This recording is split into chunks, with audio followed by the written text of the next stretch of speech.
There's no need to drive around South Florida wasting valuable time looking for a new or certified pre-owned Acura. Go to the #1 volume sales dealership in the Southeast United States. Craig Zinn's Acura of Pembroke Pines. Purchase with pace and space in a dealership tailored to your needs. From home buying to providing a personal touch. Contact the 2020 Satisfaction Award winner Craig Zinn's Acura of Pembroke Pines. 888-776-5123. That's 888-776-5123. Or visit them at 15601 Pines Boulevard in Pembroke Pines. When you move, you need a reliable company led by passionate folks, eager to assist its customers during a transitional process that needs to be smooth.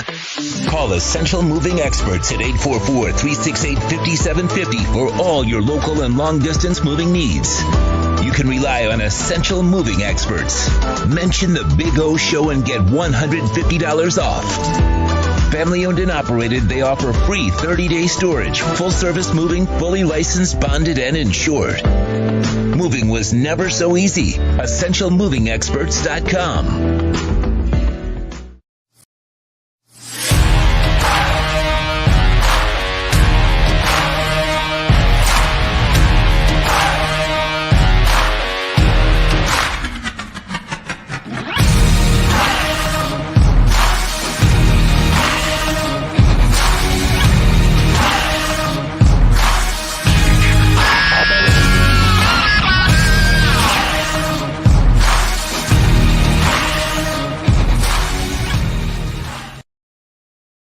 If you're a Miami sports fan, then there's only one store to go to, and that's Caneswear at Miami Fanwear in Davie. They're your one-stop shop for all your inner Miami CF, Canes, Dolphins, Panthers, and Marlins merchandise. They have hats, t-shirts, game day jerseys, and so much more. Located at 2511 South University Drive in Davie, and open 24/7 online at caneswear.com or innermiamiwear.com. Call them at 954-835-5597. Caneswear, the spot where inner Miami and all Miami sports fans shop. The viewpoints, statements, or beliefs expressed on the following program by the host, guests, or callers are not necessarily the opinions of FantasyAccess.com, Media Group Inc., ownership, management, sponsors, or website. The warning flag is up. It's time to get ready for Miami Hurricanes football.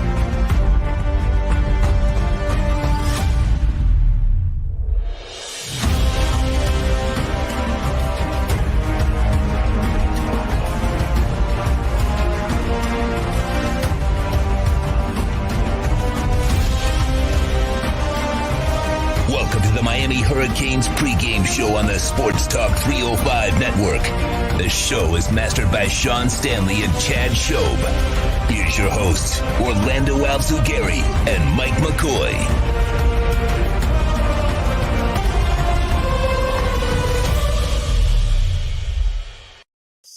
Good morning, boys and girls. Yes, sir, it is time to rock and roll. Yes, get you ready for a little Canes and Southern Miss. Now, listen, while I tell you good morning, while I'm looking forward to this matchup, we are not going to blow smoke in directions that we don't need to. This should not be a game today, okay? This should not be a game today. Miami should be able to handle Southern Miss easily in this contest, okay? Just, we'll get to it. We're going to talk a lot about the Canes, about Frank Gore Jr. over the next couple of hours. David Wilson is going to join us from the Miami Herald. We'll have a little fun with him at 10:30. Actually, Mike, my co-host, will be joining us right around just before the 11 o'clock hour. Scott Watkins is going to stop by. He covers Southern Miss for the Sun Herald, so we'll talk to Scott about Southern Miss. So we'll get into that. We'll go over some of the lines starting over in the games. I'm going to give you an A. Lenny Locksmith lockdown segment because we are 10 games over 500 at 31, 21, and 2. We already gave you one for Sunday, but I figured that today we got to give you one on this slate, and we'll go through what's going on in the ACC. We'll talk about some of the big games in the top 25, some of the games that are interesting, okay? Alabama and Texas is interesting. That's what I'm saying. Those kind of matchups in the top 25 because, of course, there are some teams still playing cupcakes, like Miami playing a cupcake today in Southern Miss. So we'll get into that also. Had fun last night. I went to the 80s, whatever, Lost in the 80s concert. Wang Chung was excellent. It was really good, actually. Naked Eyes, dude can't sing anymore. And Stacy Q. Oh my God. Yeah, that's that wasn't good there. There were some were past their primes, and then some are still in their primes. And Wang Chung and English Beat was fantastic. The whole place was rocking. So that was actually really, really good last night. I had a nice evening last night with the wife over at the Pompano Beach Amphitheater. Then came home and got ready now for this beautiful contest with the Hurricanes. Look, this is basically the preseason. That's what's going on here. That's what this is. It's the preseason. Nothing more, nothing less. And there's nothing wrong with having a little preseason. They have it in the NFL. And here, Miami, you've got a brand new program now, right? You've got new leadership. You're installing new offenses and new defenses. So everybody is learning. The coaches are learning the players. They might have learned so much about the players throughout the offseason, but now in game-like situations, they're going to get to know their players a little bit more. And they're going to find out, they're going to determine who belongs here and who doesn't. You know what I mean? And so that's kind of part of this whole process. And I love starting off, back in the day, and Florida State would start off the season, and that would be awesome. But those were programs that were already made. This program's not made. They're not turning it over like Alabama and Clemson and Ohio State and these kind of teams that they just reload. Miami used to be like that. They're not like that right now. They're not at that. They're not even close to that point yet. I hope we get there. I hope we see that. That would be really fun for Canes fans out there. I experienced it. There's this thing with Canes and Dolphins fans that I'm a little bitter about. And as an older guy, I experienced the greatness of the Canes and the Dolphins. But young people, for the last 20 years, they haven't experienced the greatness of the Canes and the Dolphins. And that pisses me off. I want the younger generations to feel greatness and have some fun like we did, whether it's a Super Bowl, whether it's a national championship game, parades, just the proudness of it. You know what I'm saying? Having that that level of excitement that you're that good, and hopefully they'll get there. But the good thing for Mario is that you have two cupcakes, that you get to kind of fine tune your team. There wasn't a lot of sloppy tackling last week. He wasn't satisfied with it, but that's all right. That's cool. It was a little less. I didn't see any of the buffoonery on the sidelines. They acted professional. I like that. There isn't a lot of the celebrating going on for no reason at all. Dude, you're playing Bethune-Cookman. There's nothing to celebrate. Hand the ball off when you score. You get a turnover. Just come to the sidelines, a couple high fives, move on. You're beating Southern Miss. You go to Texas A&M. Now you can celebrate a little bit. You know what I'm saying? Not too much, but yeah, you can enjoy yourself. The celebration should be towards the end of the season when you're in a big-ass bowl game and you're in a playoff, or you're trying to win a big bowl game, or you're trying to win the national title. That's when, you want your celebration. So Mario is already teaching them how to be mature in this process, which is really important. This was a very immature program for a long, long time.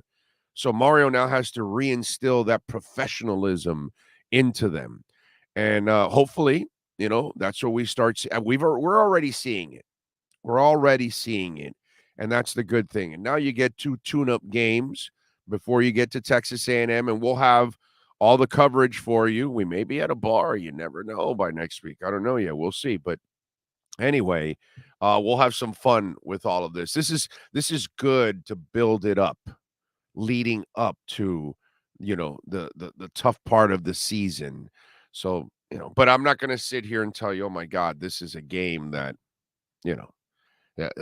it's a tough game. This is quite a contest. This will really challenge the Canes. Some guy on Twitter put this morning, I think he put like 50-20 or something like that. And I said, if they score 20, then the Canes played a bad game.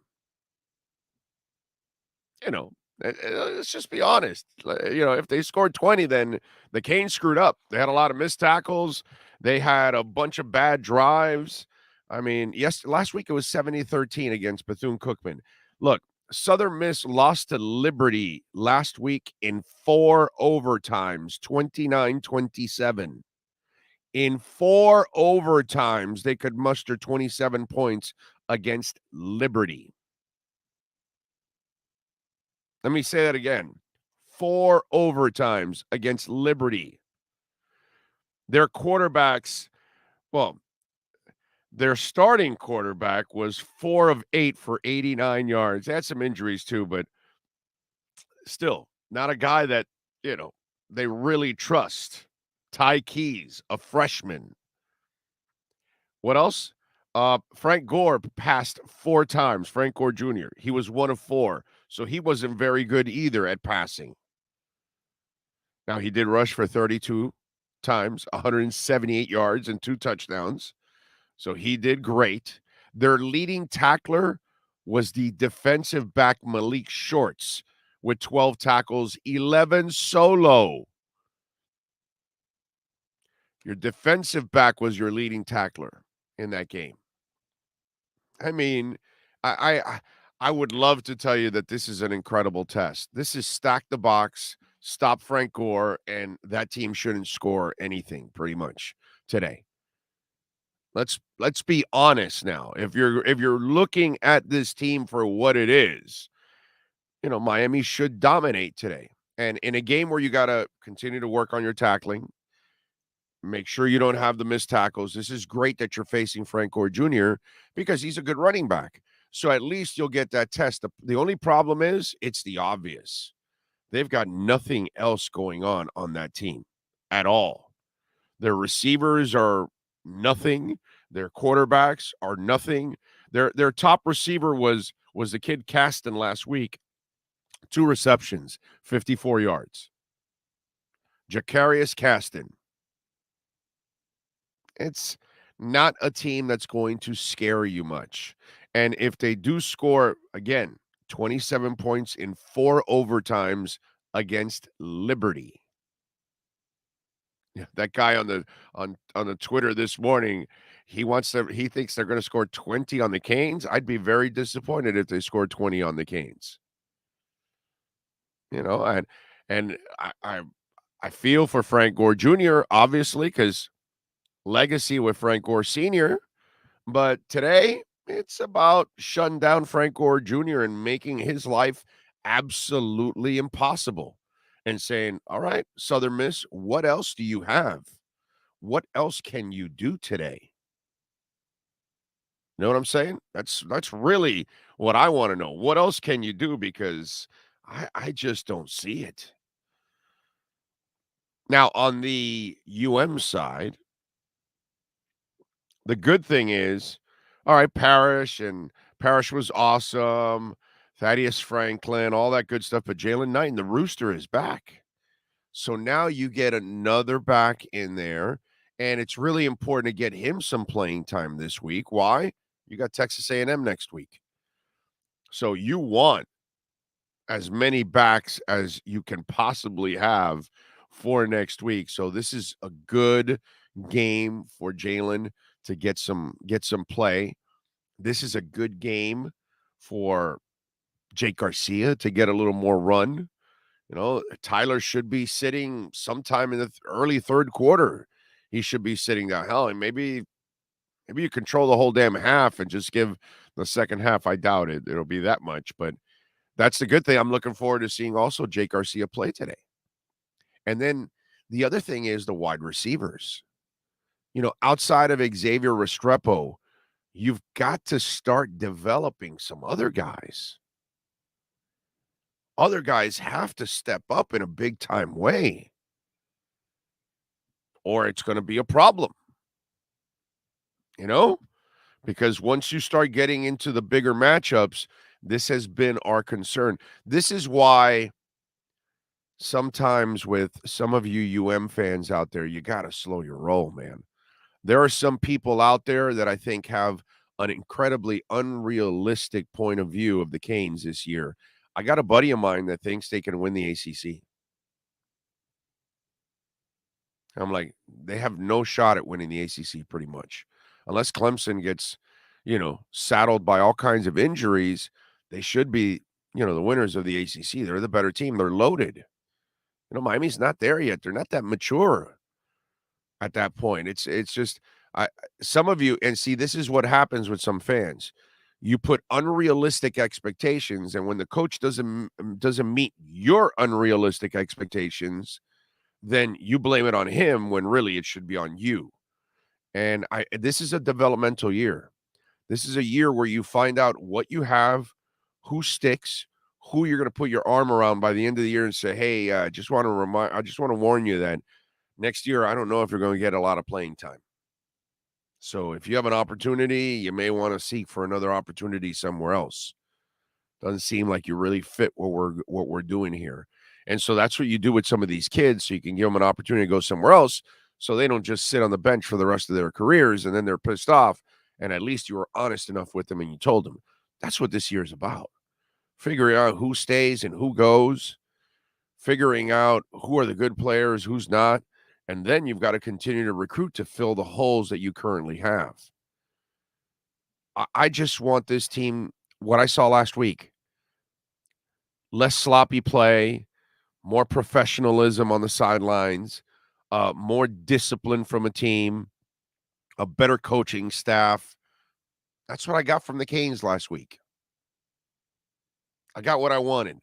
They kicked Bethune-Cookman's ass like they're supposed to kick their ass. And today they're supposed to kick Southern Miss's ass. They're supposed to trash the crap out of Southern Miss. That's reality. But for the season, hey, man, try to win the Coastal. Get the Coastal. That's really realistic. Maybe get into that AACC championship game. I don't expect you to win it. If you win it, wow, that's just above and beyond. That's the way I look at it. But some of you out there are thinking that you're going to be in the national championship picture and those kind of things. I mean, it's going to be a really tough game next week to win against Texas A&M. That's going to be a bitch of a game because the Canes have not been built that way for years now. And so all of a sudden we're expecting them to win those kind of games. Remember, that's the thing about us old Canes. Us old Canes fans, it's like, okay, we watch them play anybody, anywhere, anytime, and beat you anywhere, anytime on the road. But that's not this program yet. I think Mario will get them there, but I don't know if they have enough of those some bitches that you need in order to accomplish that. All right, I told you we give you our A. Lenny Locksmith lockdown segment. We got a bunch of games, a bunch of lines going on in college football. Alabama's favored by 21 over Texas today.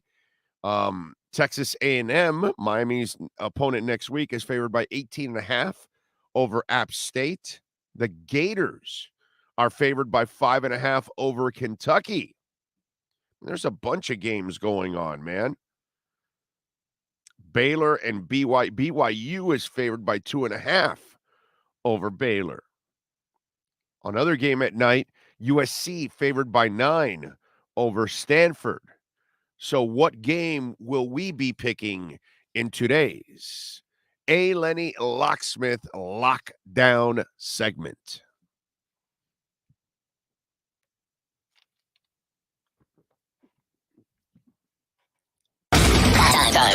Time to lock in Lockdown. The Lockdown is brought to you by ALennyLocksmith.com. Services in South Florida from Miami to Port St. Lucie. In Central Florida, ALennyLocksmith.com locks it down in Orlando and Tampa Bay. Here's the Big O to tell you what needs to be locked down. Let's go with this game. Miami is favored by 26.5. The over and under is 51. Southern Miss is plus 1,500 on the money line, and the Canes are minus 4,000 on the money line. You like that line right there, right, Sean? Lay 4,000, win 100. Those are good odds right there, right, Sean? Anyway, I got a couple of them for you here in this one. We're going to lay the 26.5 because I believe the Canes need to lay the wood on Southern Miss. If this game is within 26.5, then the Hurricanes did not play a good game today against a very bad team that is one-dimensional, barely beat a Liberty team in 4 freaking overtimes, and could only produce 27 points again against a bad Liberty team in 4 overtimes. They don't have the offense. They don't have the defense. They don't have enough talent to hang with the Canes on the field today. I am going over 51 because Van Dyke will be scoring, Garcia will be scoring, and I would imagine, the running backs are going to have a field day today. So I'm going to go over 51.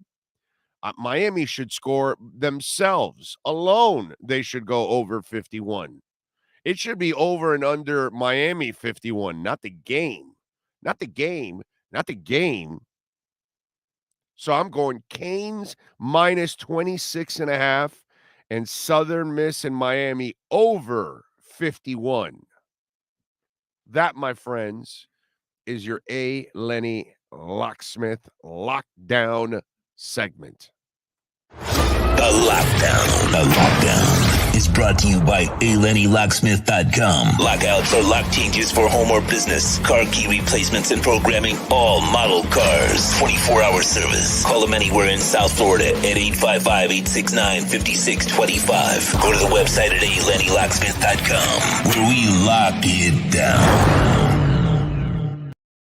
And by the way, if maybe you're at the game and you're a little too drunk or high or whatever, and you get locked out of your car, you may want to call ALennyLocksmith.com. They will get you out of your vehicle there. Or will get you into your vehicle, actually. They'll even reprogram the keys for your car if you need that too. So if you're locked out of your home, you're locked out of your car, ALennyLocksmith.com. I don't care if you're in Miami or all the way up in Port St. Lucie. Doesn't matter, man. They will take care of you all the way up there, man. And then also our friends, in Tampa and Orlando and in Phoenix. Also, we have A. Lenny Locksmith, locations there also. EM Baller, thank you, sir, for the love on the super chat. He says, drinking an Edge while watching Big O. Hook 'em. Yeah.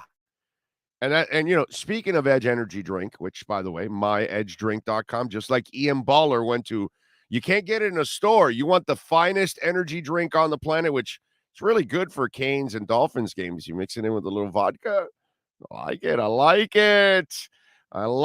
Way to go, EM Baller. Go to myedgedrink.com. Use our code Big O. Get 10% off. Delicious, smooth, and zero aftertaste. And only 78 calories. What a joke. 78 calories. It's just ridiculous. myedgedrink.com. Use the code Big O. And listen, if you want the Canes to get back to kicking that ass, they need that edge. That's really what it's all about. That's Mario Cristobal lives with an edge, right? You look at that dude, always intense. That's the edge. You look at that dude, always professional. That's his edge. You look at that dude, his work ethic is second to none. That's his edge. You look at that dude, his word is gold. That's his edge. That's why he's made up of what he is, what he stands for. because all of these things are so damn obvious with Mario Cristobal, and everybody that meets him is impressed with his professionalism, with his dedication, with his commitment, with his drive, all of those things. They were impressed with him as a player. They're impressed with him as a coach. They're impressed with him as a leader, because that's what you need. If you're going to give your kids an edge, well, then you better have it, right? It helps a lot when a young man or a young lady grows up in a household that their parents stand for something. It gives them a chance. It doesn't mean that they're always going to be, heading down the right path, because I've seen parents that do all the right things and your kids still go awry sometimes, But there's a better chance that your kid will have the qualities that you need in life to succeed if you're displaying those qualities. And that's what Mario does every single day. So the whole example of the quarterback being the first in the building and last out of the building, and if your best player is working hard, then everybody on the team is like, oh, shit, man, this guy's way better than I am. He carries the FN team, and he's always working. Well, I better do my part. And it puts pressure on you. It puts expectations on yourself right away. Because if you have any scruples, you don't want to be the weak link. You don't want to be the reason why your company fails. You didn't get the deal done. You didn't make the sale. You didn't score the touchdown. Whatever it is, you don't want to be that. And so it takes leaders to set those examples, and then that trickles down. It doesn't matter if it's in your house. It doesn't matter if it's in a law firm. It doesn't matter if it's in a regular business, and it doesn't matter if it's a football team. Your coaches, your captains, they have to set an example. And that's what they're watching when they see Jason Taylor. Jesus Christ. Jason Taylor. I know Jason Taylor. Professionalism at its max. Dedication at its max. Drive at its max. And he's got a whole bunch of those kind of dudes on that staff. And that's the reason why you feel good about the direction that the Canes are going in now, because they have the right leaders. They have the right person that has been there and done it before. Manny Navarro has said it many times on our show over the years that where the Canes fail is that they don't get a coach that has already built programs, that has been there and done it. They keep trying to get the up-and-coming coach that has never done it or was on a small program, and now you're hoping they can do it on a major level. No, you need to go get somebody that's done it on a major level and bring them. And guess who that is? Mario Cristobal. That's the edge. That's the edge right there. And that's why you feel really good about the team. Now, it's a process. And I know Canes fans, I know Dolphins fans. It's hard to tell you to be patient because you've been patient for decades now, waiting for this damn thing to turn around. You know what I'm saying? But we have to have just a little more patience for Mario. This is not the season yet. We're probably another season or two away from him having the kind of team he really needs in order to get into those playoffs. I mean, if somehow he would do it this year, it would be just absolutely crazy.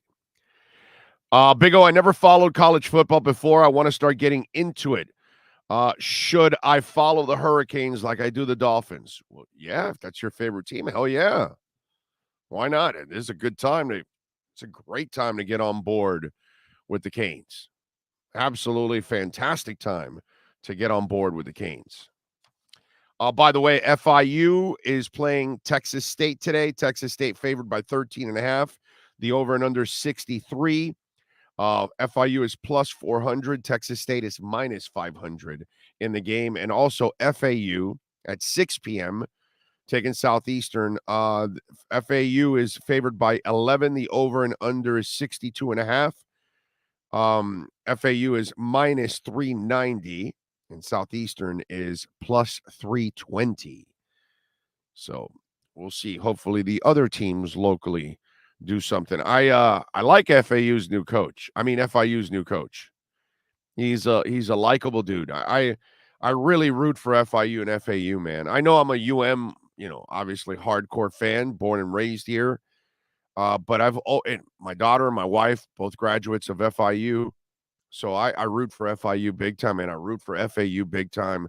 I've had the opportunity when I was working up at 640 to work with the people at FAU, and they're just fantastic people. And they've got some great alumni here, FAU and FIU. I mean, most of us can only send our kids to places like that, not to the university. My daughter did a medical program there, but that was all scholarship. If not, there's no way I could afford it. That's for sure. Anyway, all right. Let's take a quick break. When we come back, David Wilson from the Miami Herald is going to join us. We're going to talk a little Canes with David. Big day today for the Canes. Not so much on the field. There's also stuff going on, very important stuff going on off the field. David has covered that. So we'll talk about the game. We'll talk about some of the important issues also going on off the field with David Wilson from the Miami Herald next, right here on the Miami Hurricanes pregame show on Sports Talk 305 Network.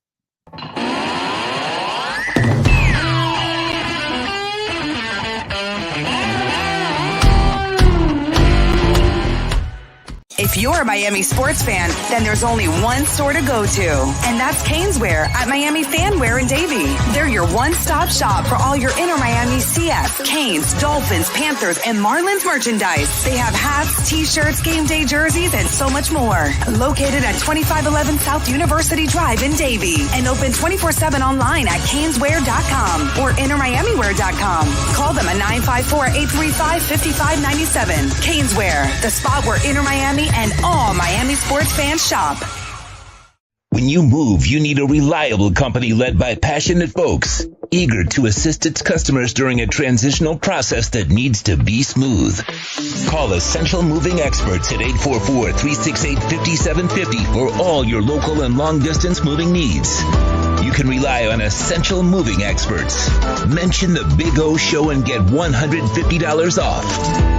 Family owned and operated, they offer free 30-day storage, full-service moving, fully licensed, bonded, and insured. Moving was never so easy. EssentialMovingExperts.com.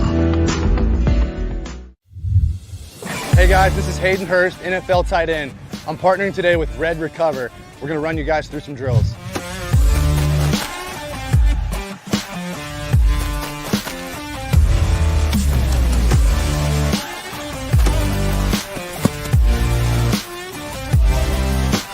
I started using Red Recover last year, my 4th year in the NFL. It just helps me on Mondays after games, get my recovery process started, get back into the fold of the week, and get ready for the following Sunday. And if you want to recover like me, use Red Recover.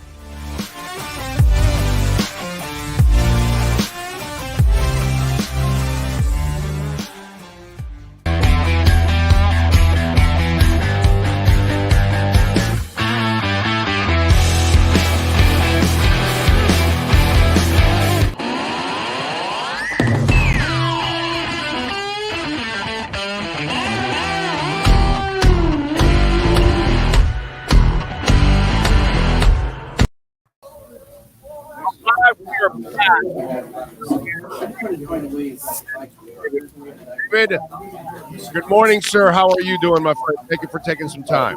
Yeah, thanks for having me on. It's good to have you, my brother. So we got the game, obviously, but I read your article this morning, and I thought it was really interesting. I'm not like the biggest guy that gets all hot and bothered with recruits, especially in today's world, even less now, because they can say they're coming, but a year later they're not. A year later, after they committed, they can then transfer. So I don't even know if the guy you recruit now you're actually going to get, and then is he actually going to stay on your team 2 or 3 years later? You know what I mean? So it's like, it's kind of crazy. But in today's game, the recruiting is so important. Obviously, he's got to turn over that roster. There's a lot of important players coming to the game today to see and check out the Canes. Can you talk a little bit about? Yeah, I mean, they've got most of their – it's not – they'll have bigger presumably they'll have bigger crowds for recruits here once we get later in the season, some of the big ACC games. But they've done a good job, I think, in these first 2 weeks of the season, just getting the important local guys in the building. They haven't, obviously, a lot of the out-of-state big-time target, like, they're going after a 5-star tackle from Massachusetts. They'll wait for a big game to get him down here. But, they've had last week and, you plan for this week, a guy like Ruben Bain, who's probably the best defensive player in South Florida from Miami Central, in attendance. Christopher Johnson, who's their big running back target from Dillard High, in attendance. So a lot of the top local targets they're still going after. They've done a good job of getting them just around the program and seeing. I talked to Ruben Bain this week, and it was just Bethune-Cookman, obviously, but he was like, you can kind of feel that different energy with the new coach here. So just getting that initial impression on some of these guys of what this might look like once we get a little later in the season, I think is pretty important.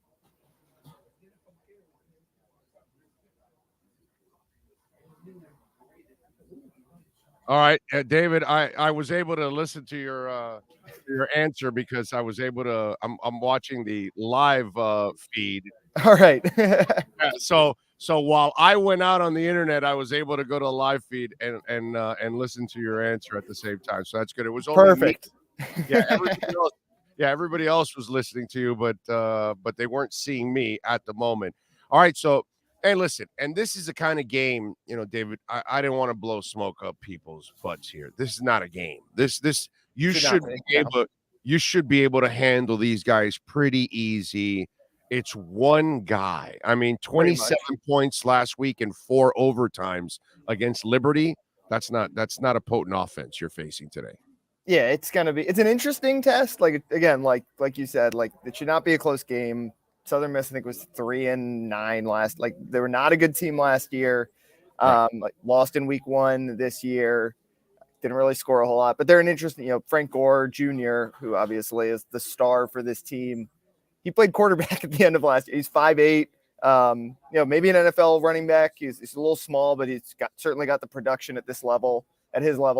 But it's just going to be an interest. It's like going over in Georgia Tech back in the day, right? Like maybe they'll get you a little bit, because it's such a unique way they play. They don't call it quarterback, they call it superback. If Southern Miss scores early, don't panic, but it'll be an interesting test for this defense. And especially because the run defense was okay last week. They were, they obviously got a lot of takeaways last week, but especially an athletic quarterback like Bethune-Cookman had, Jalen Jones, who was once a Florida Gator. I like him. Gave him some trouble. So this is another good chance to improve on some of the stuff they one of their weaknesses, I think, last week. No doubt. And listen, in the end, the good thing about this matchup for the Canes, and you mentioned a little bit on it, you kind of touched on it. The tackling, sometimes the missed tackles. I know it was less last week, but it still wasn't satisfactory to Mario Cristobal. Well, guess what? Now you get a heavy load of running, so your guys are going to get a nice test to wrap people up and bring them to the ground, and no missed tackles and those kind of things. So for your linebackers, for your front seven, there's a lot of good work in that sense, because that's the dude you've got to stop in Frank Gore Jr. Yeah, and in week 1, I think he was top 3 in the nation in yards after contact. So even though he's a small guy, he's that kind of compact type of running back who is a challenge to bring down. I'm with you there. Now, the other thing I want to see in this game is, and I was a little concerned after last week, is, and we were all concerned going into the season, is wide receivers. Well, the concern kind of was raised. A very poor team you played, and outside of Restrepo, nobody else really stood out. And I think that's important also, because at Texas A&M, my brother, they're going to watch the film and they're going to say, okay, well, this Restrepo kid, we got to make sure we take him out and force everybody else to beat us, because it looks like they can't. And so to me, that's the other thing. I want to see somebody else start to step up here at wide receiver. Yeah, especially because Texas A&M has an All-American cornerback, Antonio Johnson, who's kind of like a nickel slot type guy. So, he'll get that Restrepo assignment, presumably, for a lot of the game. I think other than Restrepo, the only wide receiver who had multiple targets from Tyler Van Dyke was Michael Redding III, and he had 2. He made a good play on a kind of Tyler's one kind of not great throw of the game to score a touchdown. I think that was in the third quarter last week. But yeah, it's got to be him. We obviously saw Keyshawn Smith, that straight line speed he has as a kick returner. He's a deep threat. We didn't see it at all last week. I'm sure they'll throw, they got to get him involved more because he's kind of got the highest upside potentially of that group. But other than that, yeah, I mean, it's just kind of slot guys, which is not the worst thing in the world in college. But yeah, they need one of those outside guys to step up. Canes fans, you want to keep up with some of your Canes coverage there, go to the Miami Herald. Follow, of course, David at DB Wilson2 on Twitter and catch his work there at the Miami Herald, covering the Canes, covering recruiting, all of that. Jalen Knighton back today. And again, this is also a positive too, because you need to get him some touches and you need to have as many running backs as possible available next week against Texas A&M. So to me, that's the good thing about getting Jalen out there on the field today. You start getting him acclimated to getting hit again in football. Yeah, and this team is clearly not going to be as pass heavy as they were last year, where they were outside the top 100 in the country in rushing yards per game. They're not going to average 7 or whatever they did in week 1, but if they can get back up to the top 50 in the country, like 4.5 yards per carry or something, then that'll make a big difference. And they obviously had really good receivers last year, a really good quarterback, an offense that was very quarterback passer friendly. It's going to be different this year. Getting Knighton in there and getting Zion Nelson, looks like he'll play today too. Obviously preseason All-American left tackle, didn't play in week 1. Just getting his, you don't want his first action of the year to be against Texas A&M on a defensive line loaded up with former five-star recruits like that. It's good for both of those guys to get their feet wet before they have to instead of making their debut against the top 6-7 team in the country, whatever Texas A&M is going to be next week. Yeah. What was your assessment of the line last week in the run game? I mean, we talked about this on our podcast that Susan Miller-Degnan and I do at the Herald, the Eye on the U podcast. Check it out on the Herald Sports feed. Plug it, baby. Plug it. We kind of like, our whole idea of the episode is like what we actually saw versus what we learned, because there's only so much you can actually learn from a game like that. It's hard to give like a grade on a game like that. It's really pass fail. Obviously they passed. Obviously the running game is just more complex, right? And that's no knock on Rhett Lashley, who is a really good offensive coordinator. Obviously now the coach at SMU, got the most out of Tyler Van Dyke, had record-setting wide receivers all over the field and guys who aren't even in the NFL. So he got the most out of that passing attack. But his run game is vanilla. It's all read option. It's all RPO stuff, runs up the middle. You can just see it's much more complex this year. It's been the big theme that all these linemen have harped on. I think having Jalen Rivers back is a big deal. Obviously, he missed most of last season. He's probably your most talented. He might honestly be your most talented offensive lineman, period. Certainly your most talented guard. Good size, good athleticism. So I think, I think it's very realistic to think this team could be like a top 50 run game, because that's what Josh Gaddis has done at pretty much every stop he's been at. I mean, listen, dude, they've got to get back to that. That's how your passing game is going to be even better, right, when you're able to clear the middle of that field, because you've got linebackers sucking it up and worried about whatever it is, Highsmith or McGahee or Donnell Bennett or whatever. Especially when your two best receivers are Restrepo, who's a slot guy, and Will Mallory is a tight end. Like, those guys are going to feast in the middle of the field. Exactly. Yeah, exactly. You got to get back to punching people in the mouth. I mean, that's why Alabama, while they're now becoming quarterback U and all that good stuff, they still can always run the ball and punch you in the mouth. And that's all part of it, whether it's Ohio State, whether it's Clemson, all the powerhouses. They can run whenever the hell they want to run. It's not just one of those things where you got offenses that just solely rely on the pass. You've got to be able to run the ball, man. And all the top teams that are challenging for titles usually are very good at running the ball.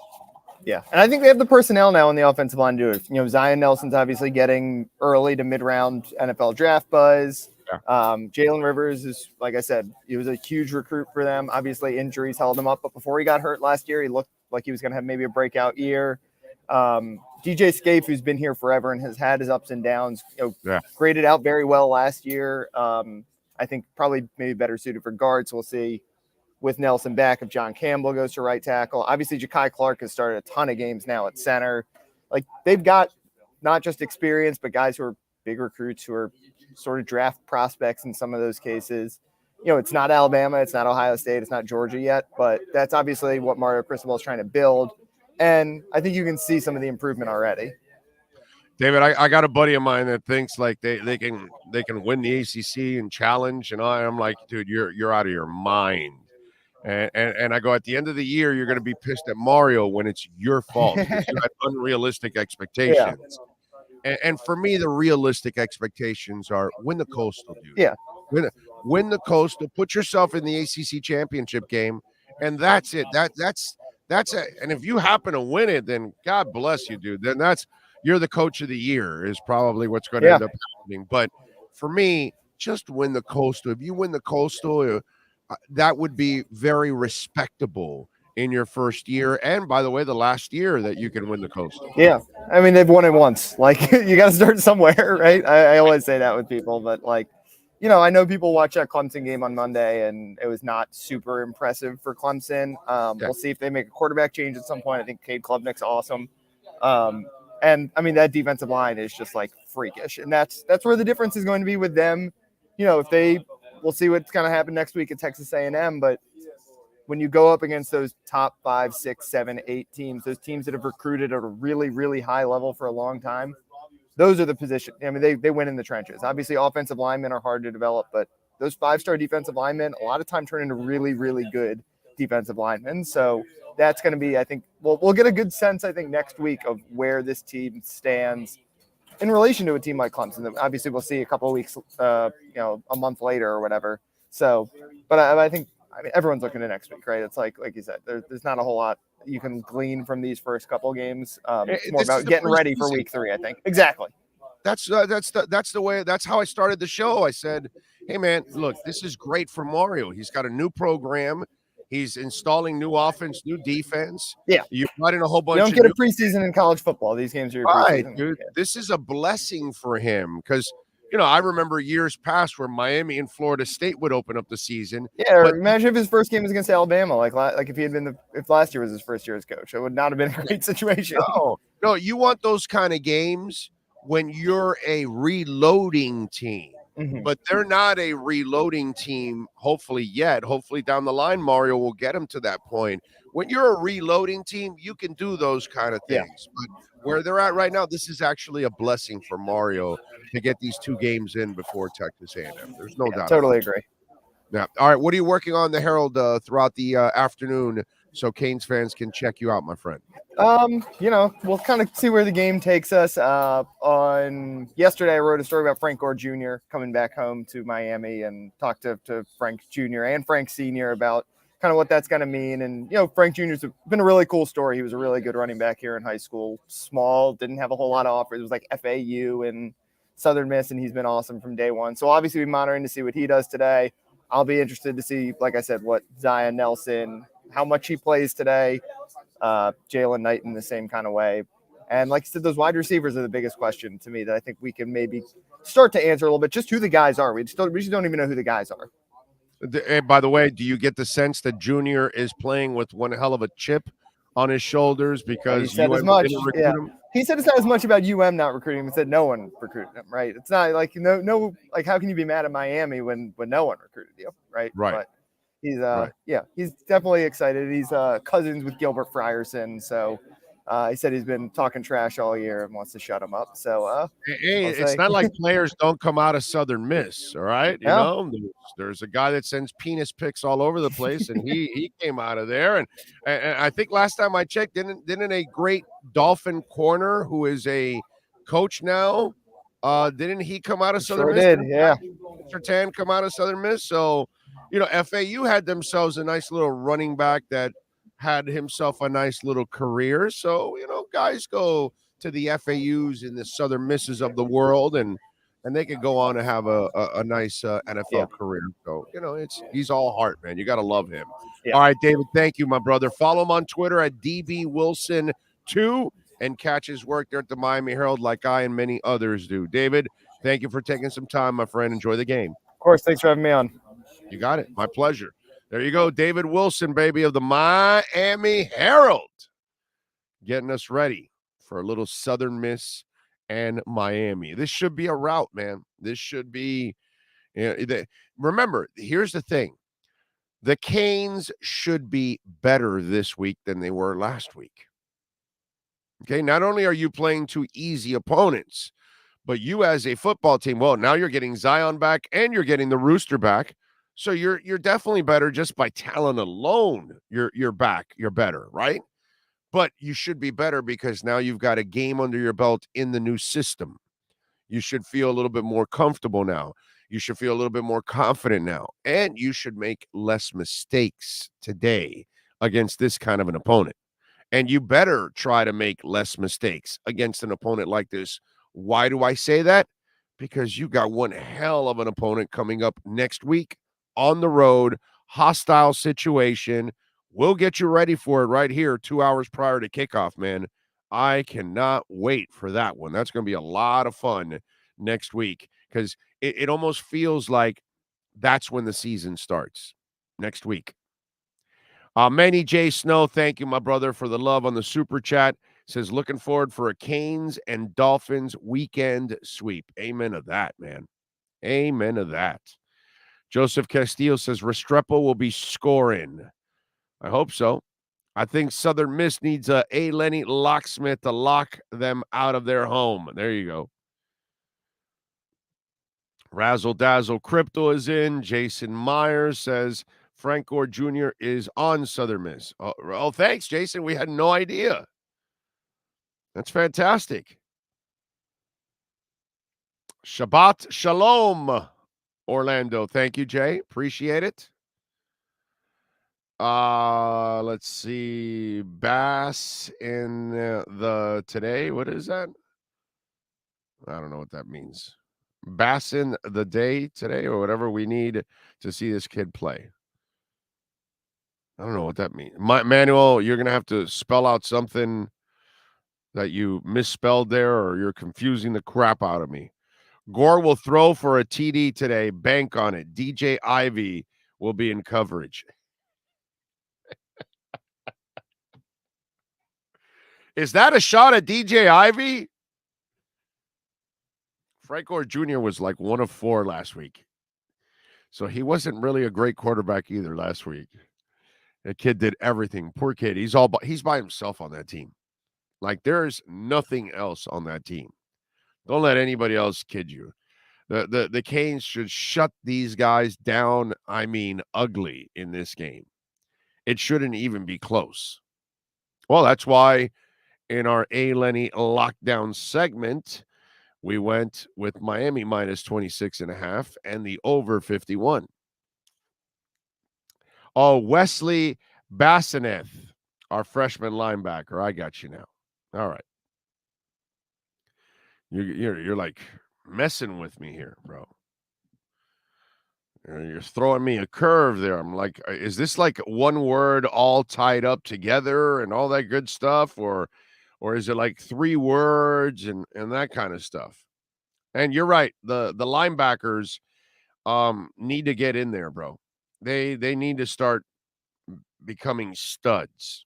And that's what we got to find out. Corey Flagg, Keontra Smith, Caleb Johnson, all these kind of cats. I'm looking at all these names here. Chase Smith, by the way. Wesley. The Kelly kid who's a freshman. I mean, you look at the linebackers and you got a sophomore, a senior, and a junior. So you got some experience, but there's not enough stars there. And you think about the history of linebacker at the University of Miami and what you got to live up to, from the Ray Lewises and God, now I'm forgetting. I'm picturing his face as a defensive coordinator for Seattle, and now I'm blanking on his name. You know what I mean? It's just like that. Well, George Myra. You start to talk about the linebackers and the history of linebackers at the U, and you got a lot to live up to. And you're like, well, Michael Barrow, by the way, is the guy that I was thinking of. And so it's just one of those things that you gotta come on, man.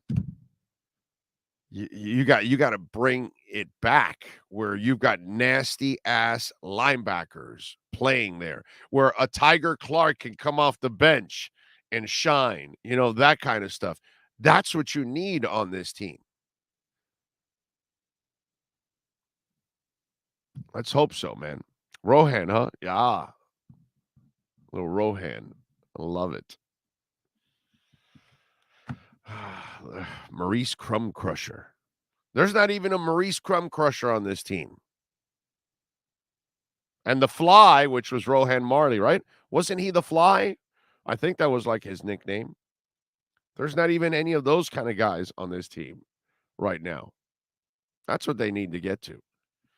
Anyway, so we'll get you ready for Canes and Southern Miss at noon. At the top of the hour, we are going to talk to Scott Watkins. He covers Southern Miss for the Sun Herald, so we'll get his thoughts on this game leading into the noon matchup. Mike McCoy should be joining us here at the top of the hour, so we'll have a little fun, and we'll get his thoughts on everything going on. And Mike, by the way, will be back on Tuesday at 8 o'clock with our Miami Hurricanes Watch, which we have a Cane show every Tuesday night from 8 to 9 p.m. for those of you that don't know. And the following week, we are adding another show from 7 to 8. So on Tuesday nights, this Tuesday night, it'll just be Mike and obviously the Hurricane Watch, and he'll have guests and all kinds of stuff and former players. But from 7 to 8, the following week on the 20th, we're going to have Manny Navarro. We're going to have Ira Schofel covering the Seminoles, and we're going to have Kevin Brockway, who covers the Gators. 3 beat writers for the top 3 schools in the state. And we're going to go around the state, a little round table action with insiders that cover the team. So on Tuesday nights from 7 to 9, you're going to have two hours of hardcore college football talk. I'll host the show from 7 to 8, and obviously Mike McCoy will be doing his thing from 8 to 9 also here on the program. So and tomorrow we'll be back for pre- and post-game show for the Miami Dolphins. So we'll continue to get you ready for a little more football action. I know the UCF fans are going, well, how come you didn't put a UCF beat writer in there? Now, you guys had your chance. Didn't you win your national title a couple of years ago? Didn't they lose to Louisville last night, 20-14? Damn, another national title slipped right through their fingers with the loss last night. By the way, a look around the ACC, Wake Forest and Vanderbilt at noon. And in that game, Vanderbilt is 2-0, by the way, but they beat Hawaii and Elon.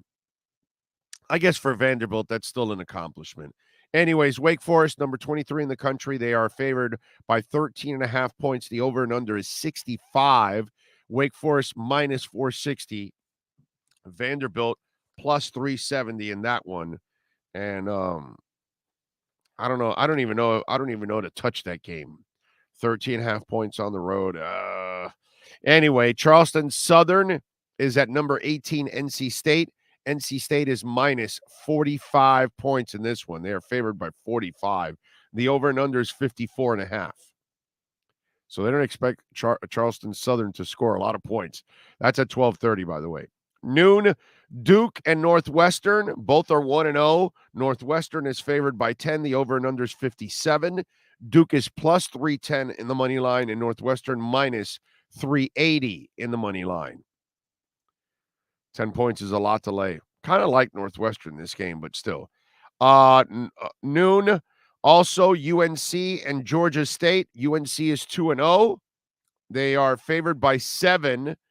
And the over and under 64.5, minus 255 on the money line for UNC and plus 215 for Georgia State.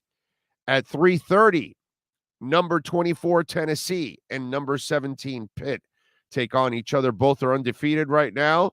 And Pitt I'm sorry, Tennessee is favored by 5.5. The over and under is 64.5. And Tennessee is minus 210. And Pitt is plus 180. Georgia Tech and Western Carolina at 7 o'clock. Georgia Tech, by the way, favored by 25. The over and under is 58.5. At 8 o'clock, Va Tech is favored by 2.5 over BC. And BC and the over and under is 46.5. BC is plus 130 in the money line. Va Tech minus 150. Va Tech has fallen hard, bro. 4 o'clock, Virginia and Illinois. Virginia's undefeated. Illinois is 1-1. They are favored by 4. Virginia over and under with Illinois is 57. Virginia's plus 155 in the money line, and Illinois is minus 180. And Clemson has a bye week. They're taking on Furman. They are favored by 44, and the over and under is 51.5. You got to love when you're favored by 44 and the over and under is just 7.5 points more. That's like Furman, you'll be lucky to score 3 points, pretty much. So that's the look around the ACC. And Louisville beating UCF yesterday, 20-14. Again, I feel bad for the folks at UCF because that's another shot at a national title is gone for you, man. That's a real shame, unfortunately. Now that you lose that game, no shot at another national title that you guys can give yourselves, which is always impressive. All right, 1 hour down. We got one more to go. We start hour number 2. Mike McCoy will join us. Scott Watkins will also join us from the Sun Herald. So we'll talk to the Southern Miss writer when we start hour number 2 of the Miami Hurricane pregame show on the Sports Talk 305 network. When you move, you need a reliable company led by passionate folks, eager to assist its customers during a transitional process that needs to be smooth. Call Essential Moving Experts at 844-368-5750 for all your local and long-distance moving needs. You can rely on Essential Moving Experts. Mention the Big O Show and get $150 off. Family owned and operated, they offer free 30-day storage, full-service moving, fully licensed, bonded, and insured. Moving was never so easy. EssentialMovingExperts.com. There's no need to drive around South Florida wasting valuable time looking for a new or certified pre-owned Acura. Go to the #1 volume sales dealership in the Southeast United States. Craig Zinn's Acura of Pembroke Pines. Purchase with pace and space in a dealership tailored to your needs. From home buying to providing that personal touch. Contact the 2020 Satisfaction Award winner Craig Zinn's Acura of Pembroke Pines. 888-776-5123. That's 888-776-5123. Or visit them at 15601 Pines Boulevard in Pembroke Pines. If you're a Miami sports fan, then there's only one store to go to, and that's Caneswear at Miami Fanwear in Davie. They're your one-stop shop for all your inner Miami CF, Canes, Dolphins, Panthers, and Marlins merchandise. They have hats, t-shirts, game day jerseys, and so much more. Located at 2511 South University Drive in Davie, and open 24/7 online at caneswear.com or innermiamiwear.com. Call them at 954-835-5597. Caneswear, the spot where inner Miami and all Miami sports fans shop. The viewpoint, statements, or beliefs expressed on the following program by the host, guests, or callers are not necessarily the opinions of FantasyXS.com, Media Group, Inc., ownership, management, sponsors, or website. The warning flag is up. It's time to get ready for Miami Hurricanes football.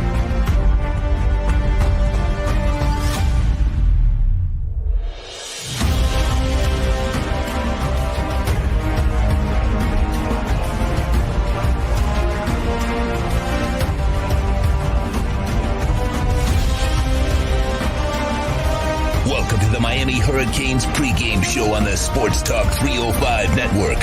The show is mastered by Sean Stanley and Chad Shobe.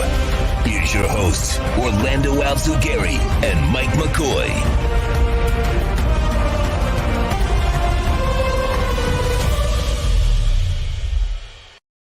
All right, we are ready, baby. Hour number 2 of the program as we get you ready for a little UM and a little Southern Miss. And right now, Mike McCoy, my co-host, is in with us. Scott Watkins who covers Southern Miss for the Sun Herald. Follow him on Twitter, by the way, at Scott Watkins TV. Scott, good morning, my brother. How are you doing? I'm doing well. Thank you guys for having me. It is our pleasure, man. All right, so tell us a little bit about this Southern Miss team, because when I'm looking at it, or when most of us are looking at it, we're thinking, is it just a Frank Gore Jr. show, or is there more to this team coming off the loss to Liberty? Talk to us a little bit about that. Yeah, well, when you're on offense, when Southern Miss is on offense, that's pretty much it. Especially right now with the quarterback issues that the team is facing, with the starter Ty Keys not playing this week, and the backups, according to Will Hall, the head coach, simply not being ready for Division I football. It's going to be a lot of Frank Gore Jr. It's going to be a whole lot of Frank Gore Jr. He is not the show on the team because the defense has been known since last year to be very, very good, and they are a very fun group to watch.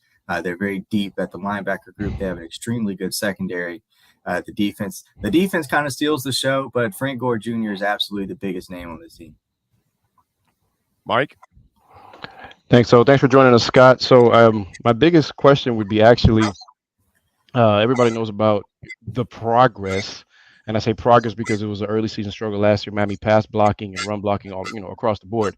So with Southern Miss's aggressive style of play, is there anything that they kind of have been seeing defensively that they can get at Miami? Because I know they blitz 50% of the time pretty much. So is there anything that they've been kind of talking about defensively with their aggressiveness? I mean, I don't know what the game plan is, but I don't think that they're going to stray from what they do, which is get after the quarterback, make him uncomfortable, and take away the pass game.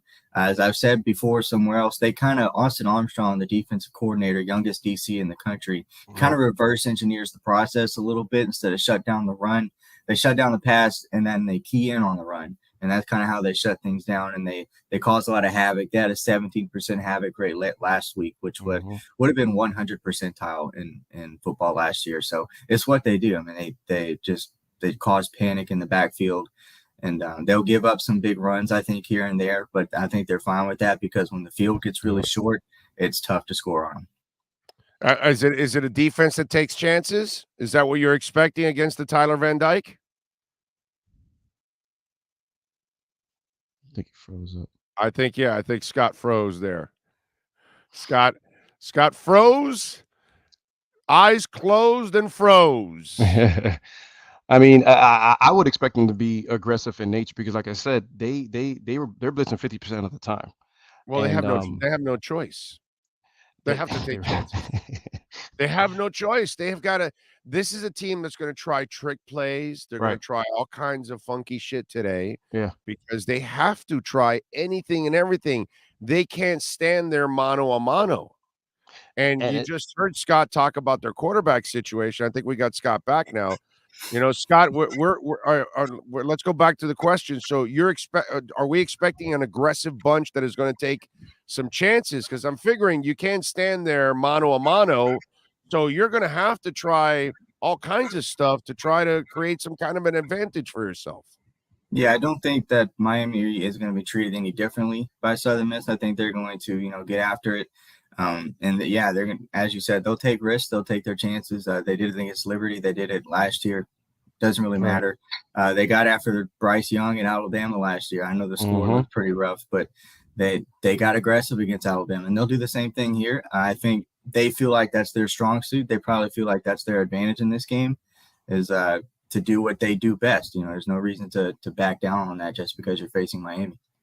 Is there any type of Scott, is there any type of offense that we should see differently if they decide, not if they decide, but if they fall behind and they start falling behind early, let's say, I don't know, before the second half ends? Because I know typically, you start falling behind, you have to kind of change your game plan and maybe start throwing the ball more. And I know they have quarterback issues at the moment. However, is that something that they may try, even though they have quarterback issues, if they fall behind, throwing the ball more?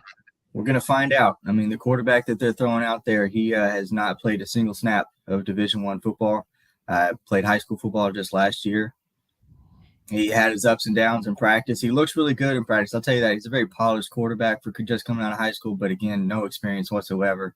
And, having your first game on the road at a Power 5 team, that's being thrown into the fire a little bit.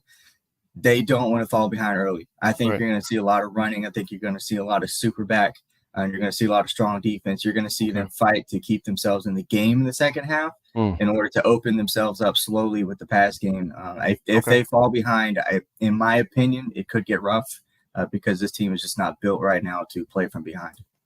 Scott, I read up about this super back stuff. Yep. Can you explain to everybody what you mean by super back? Because, you say that, and we've kind of read up on it, but the average person probably goes, super back? What, do they have some guy that's like 8 foot tall back there or something? Tell them what the super back is. Yeah, so the super back is Southern Miss's version of the Wildcat formation. They went to it last year because they ran out of quarterbacks. They went to it in the third to last game. It was the very first time I've ever seen a depth chart that did not include a quarterback. They played Frank Gore Jr. at quarterback. They mixed in a few other athletes, and they almost beat an undefeated UTSA team. Then they won their last 2 games of the season using it.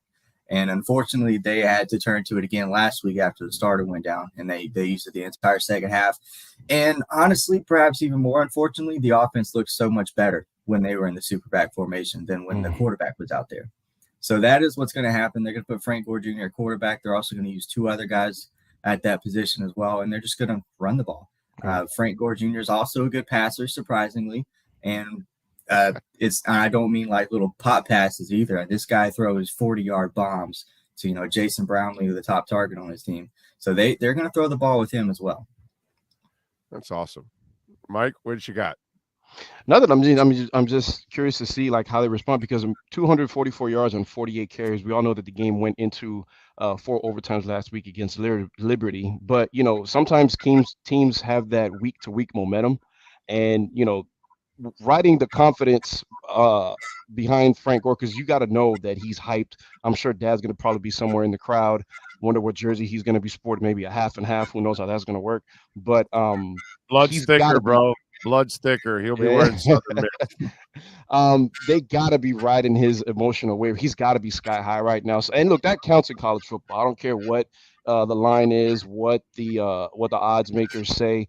When a team's in it in a game that they probably shouldn't be in it late in the game, that matters. And Scott, I have some good news for you. Miami I know it's a different year. I know it's 2022. I know it's a different staff, different defense, but Miami has been known to make quarterbacks that probably aren't supposed to shine look like Heisman contenders sometimes. So that's something that I can say that Miami fans will be looking into deeply.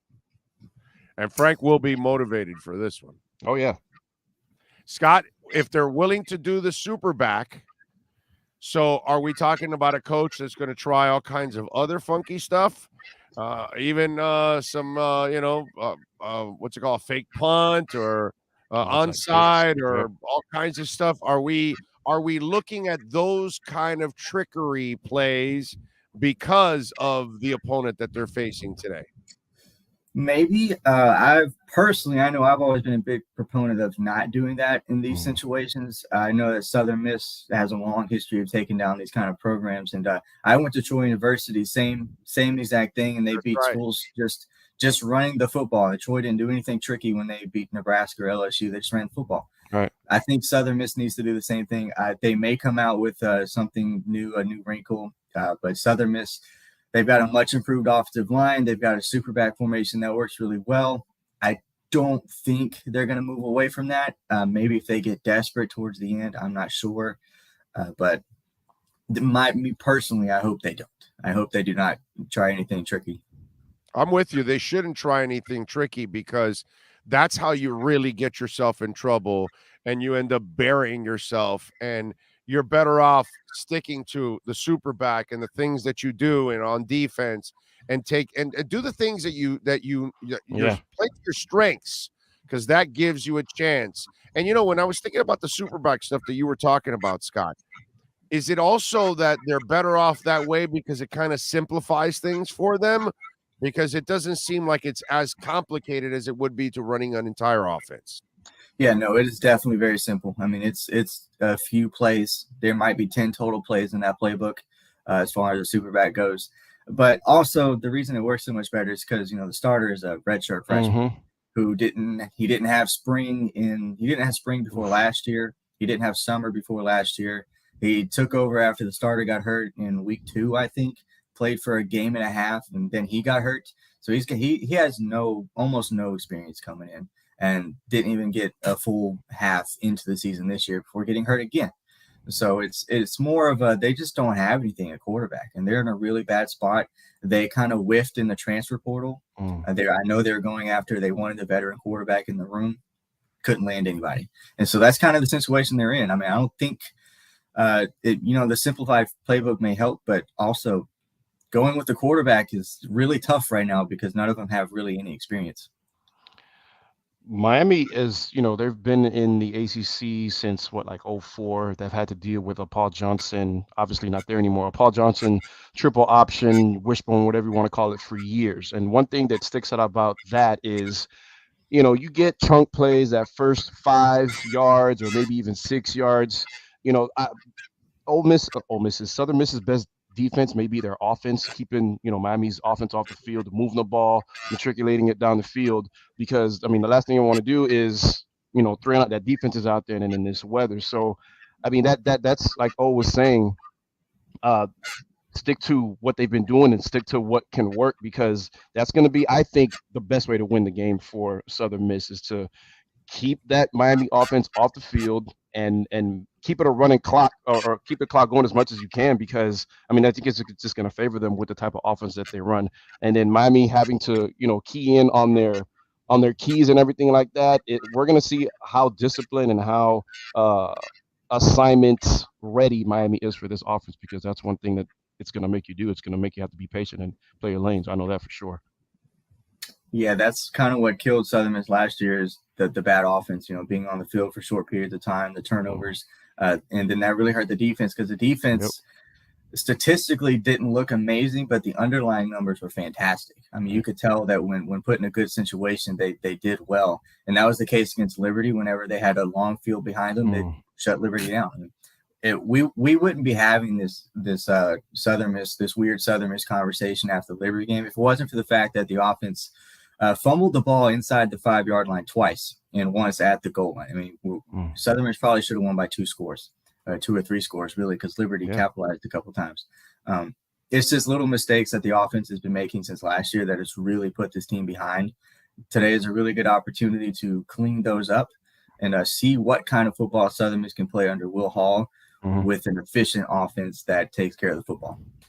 All right, good stuff. Scott Watkins covers Southern Miss for the Sun Herald. You can follow him on Twitter at Scott Watkins TV. All right, we'll wrap it up with this here, Scott. Let's go over the line. Right now, Miami is favored by 26.5. What would you tell those folks that are making sports investments? I would tell them not to listen to me, but if I had to guess, I do think Southern Miss covers, because I do think highly of the Southern Miss defense, and I think that if they can just move the football at all, especially in the first half, they'll. I don't think they'll win, but I think it'll be respectable. My guess all week has been somewhere in the 31 to 14 range. Okay, over and under 51. What was that? 30 to 14? Is that that's under, right? Yeah. Yep. I think I'll go under. I think this game, if Southern Miss plays it the way they want, I think it'll be really slow. Scoring will be, every 8 or 9 minutes here. Yeah. Okay, there you go. Follow him on Twitter at Scott Watkins TV and catch his work there at the Sun Herald. Scott, thank you for taking some time, my brother. Really appreciate you. Absolutely. Thank you all for having me. You got it. There you go. Scott Watkins from the Sun Herald covering Southern Miss. All right, let's take a quick break. Give us 2 minutes. Back with more right here on the Miami Hurricanes pregame show on the Sports Talk 305 network.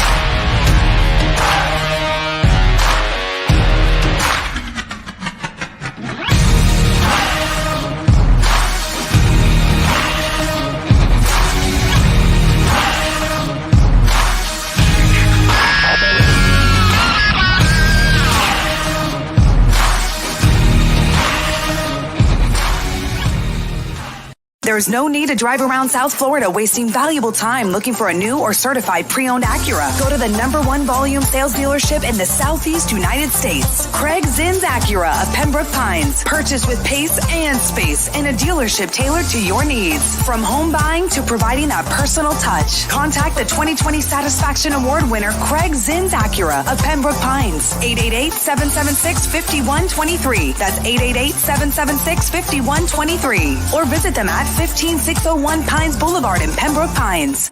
Why is it that you get locked out in the worst moments of your life? Where are my car keys? Man, I can't find my house keys. In those frustrating moments, you need a locksmith you can count on. A. Lenny Locksmiths in South Florida, from Miami to Port St. Lucie. In Central Florida, A. Lenny locks it down in Orlando and Tampa Bay. Lockouts or lock changes for home or business. Car key replacements and programming all model cars. 24-hour service. Call them at 855-869-5625. Go to the website at alennylocksmith.com. Red Recover now offers a simple-to-use, professional-grade light therapy device designed to help your dog heal and live a healthier life. Red Recover emits red and infrared light therapy based on the same science that NASA developed, all in a soft, flexible housing pad powered by a convenient, rechargeable lithium-ion battery. Say yes to science and give your dog the care it deserves with Red Recover.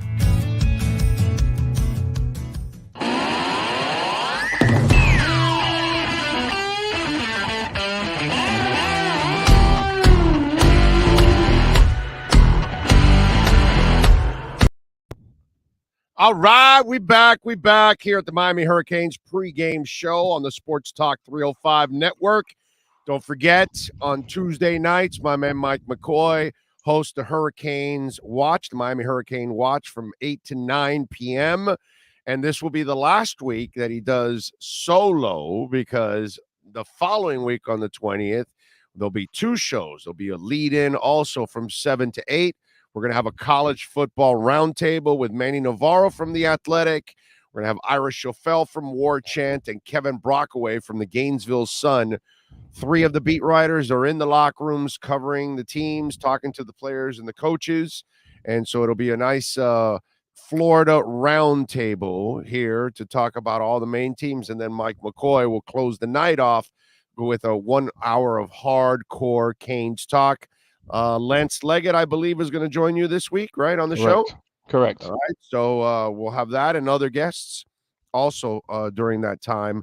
So always check it out Tuesdays. And, of course, all you got to do is hit the notification bell here on the platform, and then you'll know right when we're on. Subscribe, and you can chat and exchange and all kinds of good stuff there. So make sure you check it out. Tomorrow we'll be back with our pre- and post-game show to cover the Miami Dolphins and get you ready for the New England Patriots. You know, hopefully next week this show will be on the road. We'll see, man. You never know if we can get this thing done and get this show on the road. So we hopefully will be on the road at some point or another. Manny Navarro will join us in the post-game show.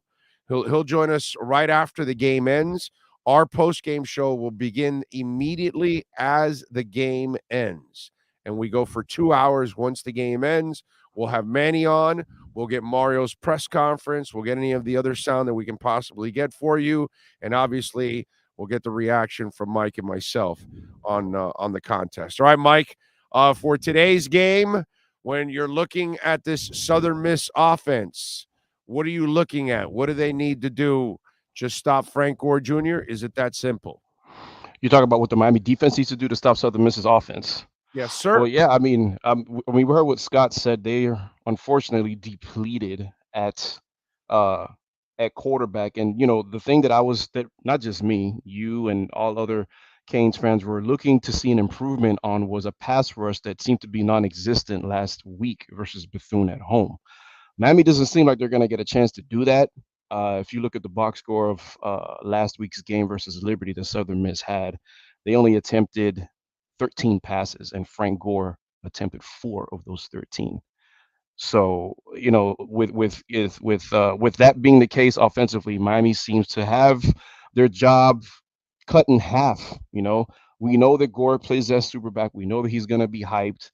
But to answer your question, yes, I do think that it's going to be as simple as that. However, you can't take any school for granted, any team for granted. Like I said, like we were talking about with Scott in the last segment, Frank Gore Jr. is going to be hyped. And when your leader is hyped, you tend to feed off that energy. So these boys are going to come in. They know they're not supposed to, be on the field with Miami and everybody. There's the world against them. You look at the line and everything. But that's when you play to your best. You say F it, you throw the kitchen sink at them, and who knows? You come out of the halftime and it's a two-score game. Miami's up by 10, only 2 touchdowns, let's say. Things start to change. Things start to get in your head and start to believe. So Miami, in my opinion, they're going to want to get out early, show what they can. They're going to want to preserve, the guys for a big week next week at Texas A&M, but they're also going to want to show that, okay, we put enough on film to put I'm sorry, I keep saying Ole Miss, to put Texas A&M on notice, because the last thing you want to do is limp into next weekend. You're right. By the way, Adam Lichtenstein is reporting that Ja'Kai Clark has gone through all the warm-ups after missing a little bit of the game last week with an injury. Jalen Knighton has also, in full uniform, gone through all the workouts, and so has Zion Nelson also going through the workouts. So as expected that these guys would return, and obviously it's really important to get the playing time this week for those guys going into Texas A&M next week. You don't want that to be, we had David Wilson on in the first hour, Kane's beat writer for the Herald, and we were talking about that, how it's really important to get these guys back from injury and get them in this game before you get to Texas A&M.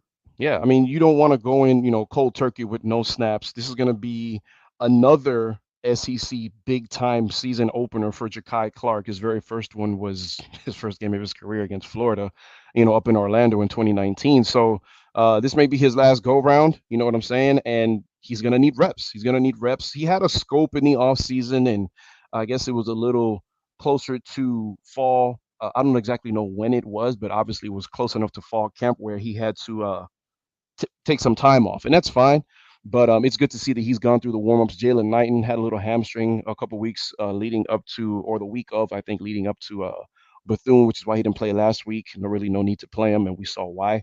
But I wanted to talk about Big O, the defense, because if we're looking to find, I don't want to say an equal, but somebody that means as much to the defense as Gore means to Southern Miss's offense, it'll be Malik Shorts. Now get this, he's only a 6 foot, 202-pound linebacker.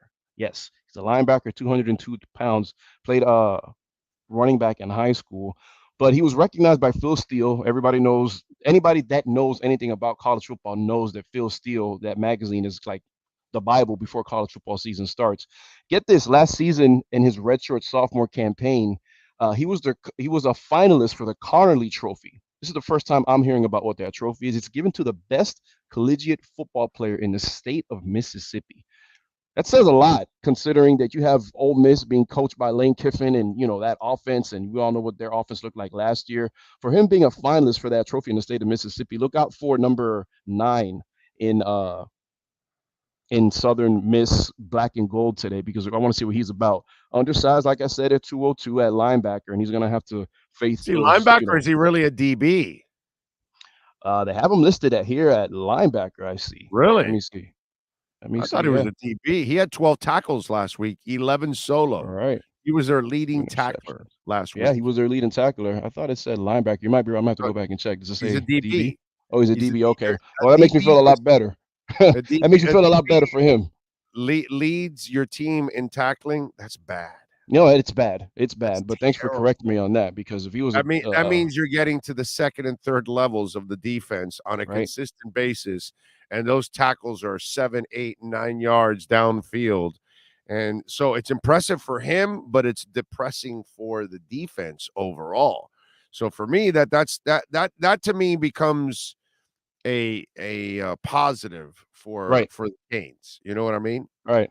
Let me ask you something about what Miami, what you would, let me ask you if you would do, what you would do, how you would handle the offense if you're in Miami.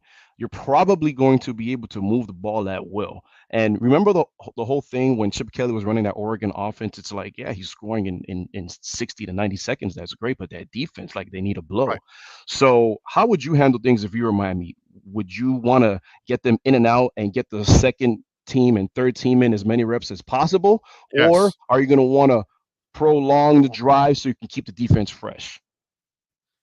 Oh, I'm just gonna play the game, and I'm gonna try to play the game as effective as possible, and I'm gonna try to score as many points as I can as possible. Okay. I'm gonna try to play a really good game, and if it's there to throw it, I throw it, and if it's there to run it, I run it. Okay. And I'm hoping that Van Dyke and the boys are on the bench by the early third quarter.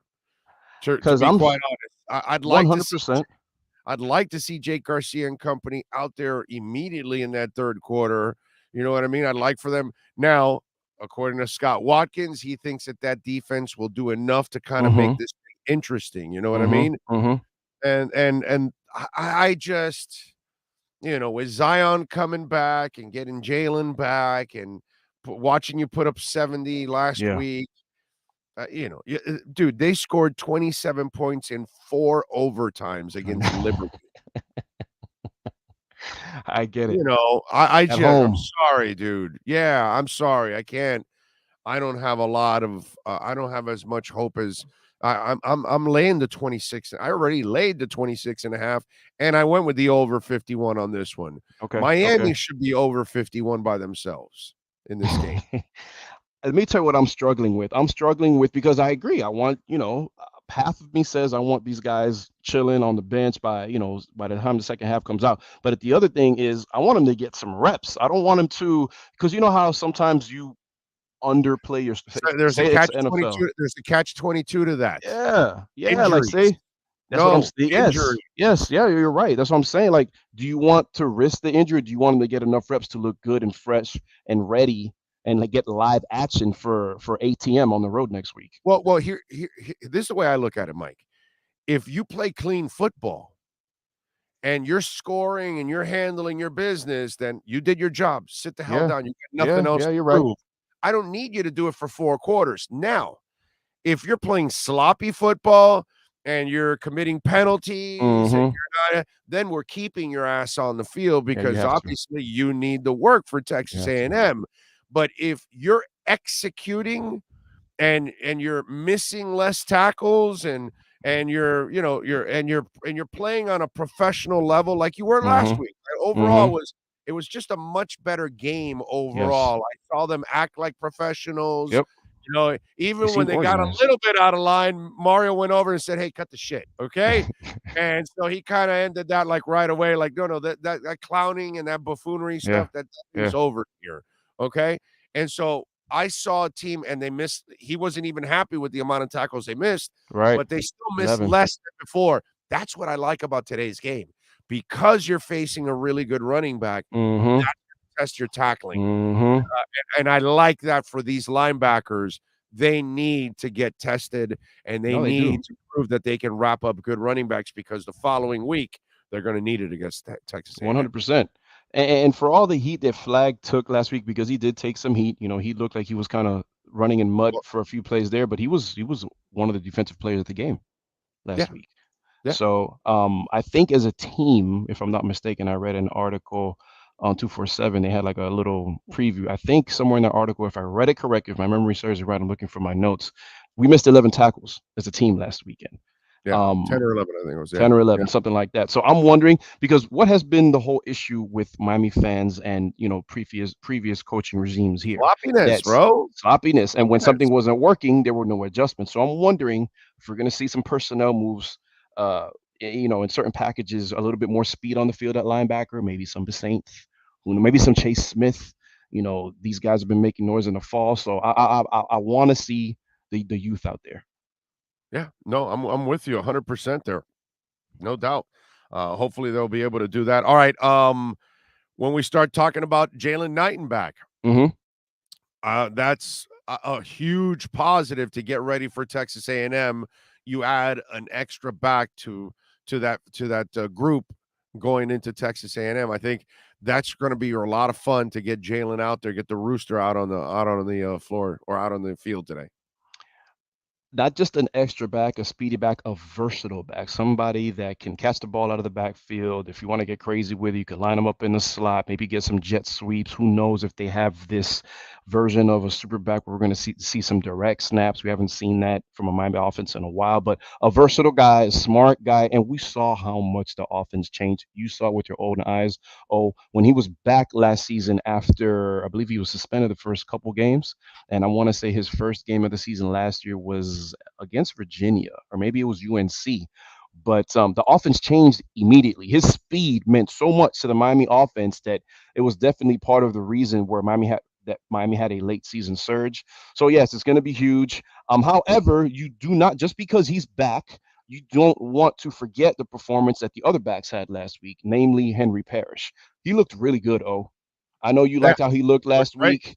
Yeah, he looked good. So you know, back in the day, I know it's 2022, but back in the day, they were saying that, you don't lose your spot to injury and stuff like that, but you just can't forget about number 21, the homegrown product. But you also can't say you earned it against, True. Sorry, Bethune-Cookman. That's not true. really. It's great that he looked fantastic, and I'm happy for him. He's a Miami kid. He's from Goulds and everything, Right. so I like it. So I root for those kind of kids. But you're playing Bethune-Cookman. You're supposed to, That's 100%. Next week against Texas A&M, if he's the best back out of the group, then maybe now you start to separate yourself a little bit more.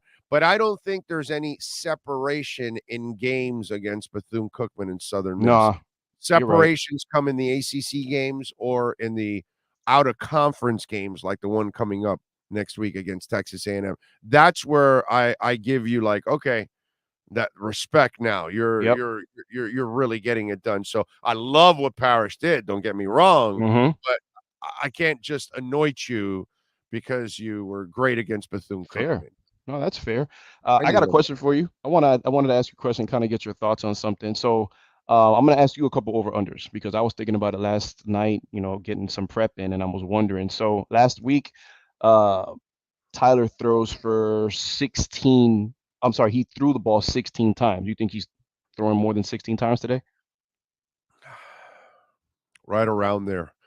I think it's the 15 to 20 mark. So, God. I'll go over because they're an aggressive team. So I think they're going to take what the defense gives them. Yeah, I think he'll take some chances, and I think he'll burn them at times with some of their aggressiveness. So I'm going to go slightly over 16 if I have to go that way. Yeah. Okay. Miami's rushing attack. So as a team, Miami ran for last week 305 yards. They represented the city well, 305. You're going over or under on that, Mark? Under. I'll give Southern Miss way more respect in that sense over Bethune. So I don't think you'll get to the 300 mark, but you'll be in the 200s at least. So that'll be good overall because you'll make up for it in the passing department. Okay. Miami had one receiver over 50 yards last week, and now Xavier Restrepo had five receptions, hit 100 on the button last year in terms of receiving yards. With a touch, his long went for 52. Is Miami going over or under in terms of receivers over the 50-yard receiving? I'll go over. I'll go over because I think Restrepo will have less because the defense will focus more on him now that they saw the tape. And then that'll force other guys to catch the ball. So I think you'll have at least two guys over 50. Okay. When it's all said and done. And then last one. This is a big one. We didn't punt the ball at all last week. 0. Over or under? Yeah, you'll punt it. You'll punt it today. You'll punt it this week at least once or twice. Yes, you'll punt it for sure. This defense will do some things that every once in a while they'll mess them up for a couple times in the game. They'll still get routed and all that, but they'll force them into at least a punt or two. Yeah, I'll give Southern Miss at least a punt or two. Yeah. So thanks for that heads up, Ken. I'm not sure where he saw the report from, but I don't think he's making it up. Akeem Mesidor is out for today's game. That's a breaking Breaking news there. Let's see if I'll look it up here to make sure that that's the case. If that's reported. Yeah, I'm trying to find it right now. It's reported. It's reported. Manny Navarro, Elijah Roberts taking first team snaps at defensive end, 11-on-11 with Akeem Mesidor out. Yep, there it is. I saw it with Manny Navarro. And Manny will join us. Getting second team reps. Zion Nelson's getting second team reps at left tackle. Seems like a good way to ease him back in. Right, exactly. Okay. Yeah, that's kind of what you're going to do with a guy like that. You bring him back slowly and get him some playing. He'll get playing time today. Yeah. But maybe not to start. You know what I mean? So yeah, that's good. You got to get your All-American in there, bro. So a couple, years ago, for a long time, Miami had depth issues across the board.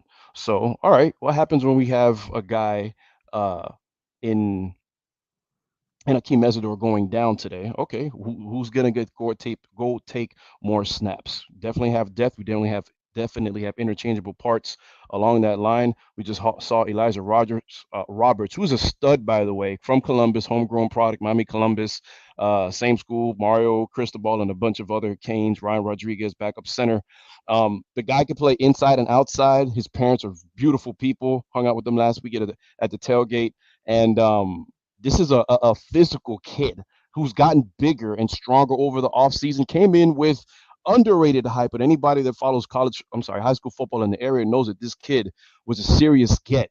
And I like him because he's physical, he's heavy-handed, and I'm going to see how he plays. I want to see how they use him, if he's inside and outside, because he could be both.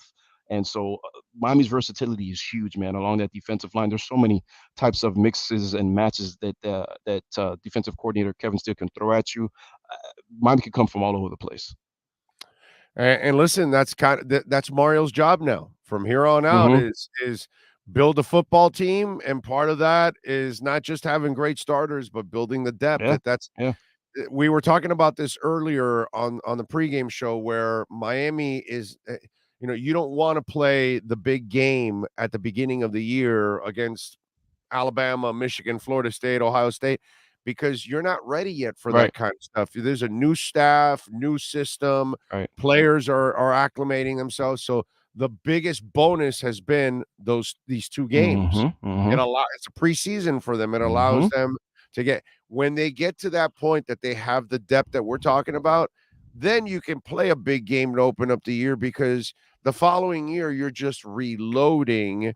You're not all of a sudden rebuilding the damn program. And that's kind of what Mario's doing now. He's rebuilding from scratch, dude. He's trying to figure out who he has, who fits, who doesn't, and all that good stuff. At the end of the year, he's going to have to tell a bunch of kids, hey, you really aren't going to play much from here on out. So you may want to transfer, that kind of stuff.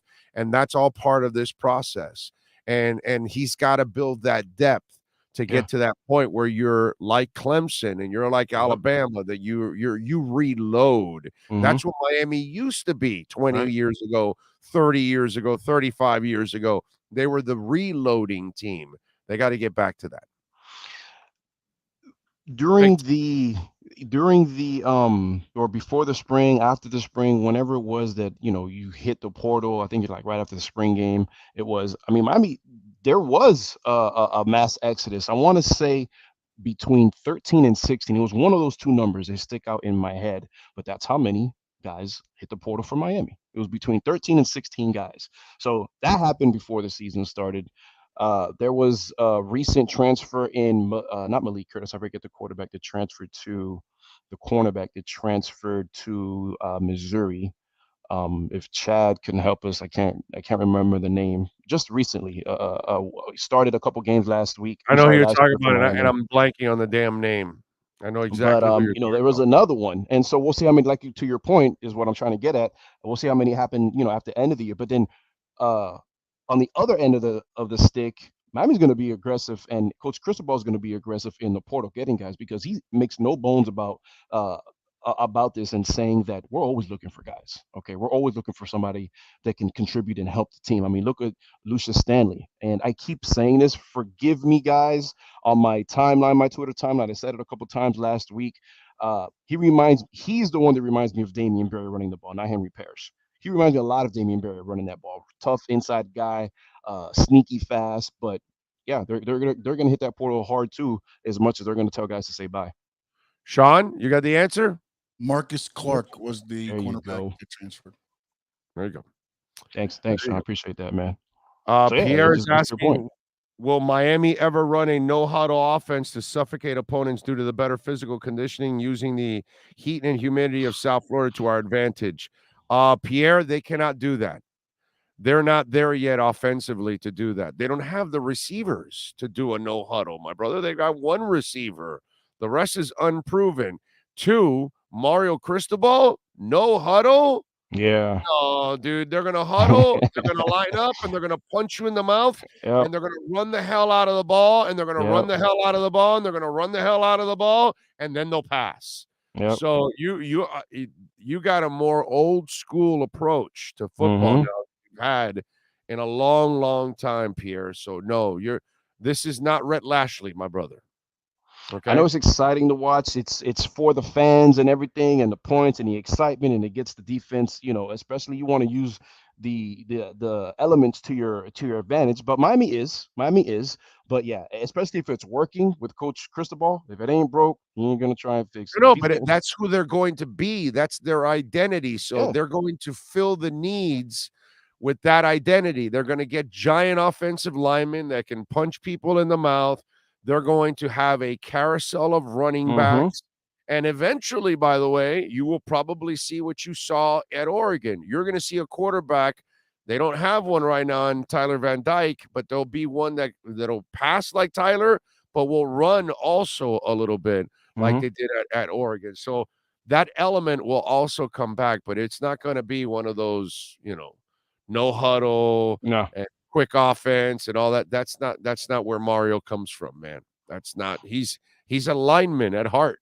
Right. So he wants linemen to be a part of the impact of the game. And quite frankly, I got to tell you something. I'd rather have a team that runs. Yeah.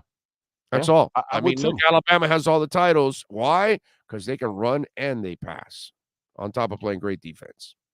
Football at any level, you win it the same way across the board. If you establish the line of scrimmage defensively and offensively, you have a big time advantage to win the game because you control the clock offensively and defensively. You set them up in the sense that first down, second down.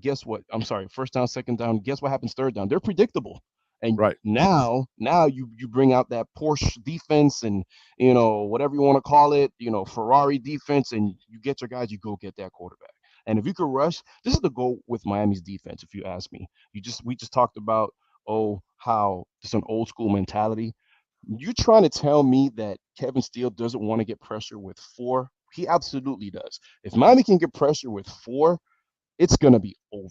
It's going to be over. So that's got to be the goal for any defense. I mean, you look at the Giants, both times that they won the Super Bowl against the Patriots, same way that the Eagles won it, they were getting to Brady with 4. That almost never happened, and that's part of the reason why those Patriots lost those 3 Super Bowls. But if Miami gets to that level defensively, it's not going to be fair. I'm with you there. All right. Don't forget, folks, you can follow both Mike and myself, as you see there, his Twitter handle at @UM_radio_Mike. You can catch him on Tuesday night, 8 to 9 p.m. Miami Hurricanes Watch. If you're a Canes fan, it's 1 hour of hardcore Canes talk, interviews with insiders, people that cover the teams, people that cover the opposing team, all kinds of stuff. So you'll get there on Tuesday nights. And then next Tuesday on the 20th, not this Tuesday, but next Tuesday, we're adding another show now, right prior to the Hurricane Watch. We're going to have a college football roundtable, and that'll be Ira Schofel, who actually is the managing editor of War Chant for, 20 years now, easily. And then my buddy Kevin Brockway, who works for the Gainesville Sun and covers the Gators. He's covered the Gators for many years. And, of course, Manny Navarro from The Athletic. So we'll have a college football roundtable. We'll go around the state, and we'll talk about the 3 biggest teams in the state. So if you're a Gators, a Seminoles, or a Canes fan, You're going to love that hour. And if you're a Canes fan, you're going to love the 2 hours because it's all going to be about hardcore college football talk. And remember, we're back tomorrow for pre and post game as we get you ready for the Dolphins and the Patriots. We will have Marcel Louis-Jacques. We will have Cameron Wolf and Joe Shad all joining us on the post game show. So every angle of that locker room will be covered. We'll have the press conferences just like today in the afternoon. When the game is done, we'll have the Mario Cristobal press conference for you so you can hear from the coach. And then we'll hear from Manny Navarro right after the game. We'll get his thoughts on all of that. So we'll have the insiders part of all of that. That's kind of what this platform is all about, man. It's about covering all your local teams and bringing you the insiders that cover the teams, that are in the locker rooms, that are talking with the coaches, that are breaking stories. That's what you get here on this platform. All right.